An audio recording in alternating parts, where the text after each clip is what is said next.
Welcome back. Today I'm going to show you how to do a butt joint by gluing two boards or more up together side by side like that. I'm going to use a Titebond Premium 2 wood glue. It's decent for interior work. Actually, it's really good for interior work, and it's decent for exterior work. Today I've got my boards there laid out right behind me here. And some of the things that you want to make sure when you do is that the grain on the end grain, you can't really see it, and I've tried with the camera before. I shot this, zoomed in on it, and I couldn't see it. So you want to take the end grain, and on this board it goes like this, and so on this board the end grain goes like that. Okay? So you want the end grain to go up and then down and then up and then down on each board. What that does is it stops the board when you get it all glued up. It'll naturally arc by having the grain go up and down, up and down. It helps it level out. The other thing that you want to do is I've got my 3 clamps on here, and I want to alternate them. So I've already got this setting on 3. I'm going to put another clamp on top between the 2, so I'll have a total of 5 clamps. So what I'm going to do now is I tip my boards up. I'm just going to put a line of glue down here. And what I'm looking for when I do this is I want enough to have it squeeze out a little bit, so I'll bring this over so you can see it. Should have a little bit of glue like that down there. You can take it if you want and smear it out with your finger.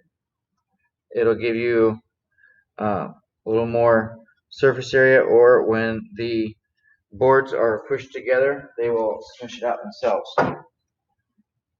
When you're all done, and this is typically asked, which is stronger, the wood or the glue? The glue seeps into the cells of the wood, and so if it is done correctly, when I go, or if I go to break this, the board should break next to the glue joint, but not on the glue joint, because the glue has filled the cells of the wood and made them solid instead of hollow as they were dried out. It's now they've been reconstituted or moisturized. So I'm putting all this together here, lining it all up, taking my clamps, tightening this up, tighten that one out. I'm just going to snug this one. So if I get it too tight, my boards will all pop. So now I'm going to lay this one on top and tighten this down. Then I can go ahead and snug this one up. Just going to get it snug. I'm going to lay this one on here. Tighten it out. The clamps that I'm using, they are bar clamps. And it's because they're a bar. We have different types of clamps here in the shop, and I'll go over those in a minute after I finish snugging all these down. And getting a good bite on it.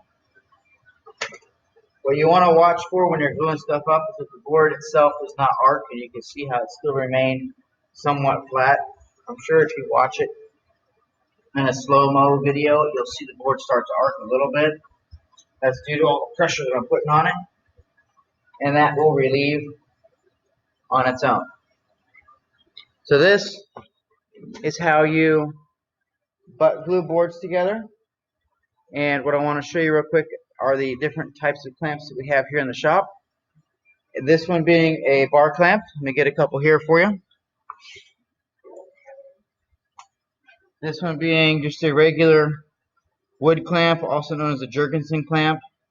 I like them. A lot of people don't like them because they're hard to use, but they typically get a really good bite on it. And then we also have some pipe clamps, and they're called pipe clamps because, well, it's a clamp that's mounted to a pipe. All the clamps work the same. It just depends on which clamp you want to use for the application that you have. I tend to like the bar clamps better because they give it a stronger a more even bite than the wood clamps. The wood clamps, we typically use those when we're using something on the lathe because it'll give us a further, the jaw is deeper, so it'll give us more surface area to clamp down across that area. Anyway, thank you. If you have any questions, let me know.